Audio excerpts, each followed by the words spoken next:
আজকে আমি আপনাদের দেখাবো কিভাবে মাত্র কয়েক ক্লিকে ক্যাপকাট টেমপ্লেট ব্যবহার করে মোবাইল থেকে তৈরি করবেন high quality music video, stylish attitude video এবং 100% ভাইরাল শর্ট। তো চলুন কথা না বাড়িয়ে ভিডিওটি শুরু করা যাক। এই ভিডিও ডিসক্রিপশন বক্সে দেওয়া টেমপ্লেট লিঙ্কটা ওপেন করবেন, তারপরে এখান থেকে ইউজ টেমপ্লেট ইন ক্যাপকাটে ক্লিক করবেন। এখান থেকে ইউজ টেমপ্লেটে ক্লিক করবেন, তারপরে আপনাদের গ্যালারি থেকে আপনাদের পছন্দের ছবি সিলেক্ট করবেন, তারপরে এখান থেকে নেক্সটে ক্লিক করবেন। এখান থেকে দেখতে পাচ্ছেন এক ক্লিকে কিন্তু আমাদের এই ভিডিওটা তৈরি হয়ে গেছে। তো এইটাই হচ্ছে টেমপ্লেটের মূল কাজ, যে আপনার যে ভিডিওটা তৈরি করবেন ওইটা কিন্তু ইজিলি ভাবে তৈরি করতে পারবেন। তো আমি যে ভিডিওটা তৈরি করলাম এইটা জাস্ট আমি এখান থেকে প্লে করে দেখি।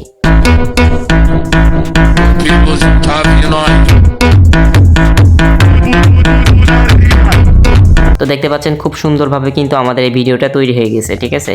তো এখান থেকে আমাদের ভিডিওটা এক্সপোর্ট করতে হবে। ভিডিওটি এক্সপোর্ট করার জন্য উপরে যে এক্সপোর্ট অপশন আছে, এক্সপোর্টে ক্লিক করবেন। তারপরে যে এখান থেকে এক্সপোর্ট উইদাউট ওয়াটারমার্ক এটা আছে, এটাতে ক্লিক করবেন। তাহলে আপনার যে ওয়াটারমার্কটা থাকবে ক্যাপকাটের, সেই ওয়াটারমার্কটা এখানে থাকবে না। তো এখান থেকে এক্সপোর্ট উইদাউট ওয়াটারমার্কে ক্লিক করে দিবেন। তো দেখতে পাচ্ছেন এখানে কিন্তু আমাদের ভিডিওটা কিন্তু আমাদের গ্যালারিতে সেভ হয়ে গেছে। ভিডিওটি ভালো লাগলে অবশ্যই লাইক করুন, সাবস্ক্রাইব করুন, আর নতুন ভিডিও পেতে বেল আইকনটা অন করে রাখুন।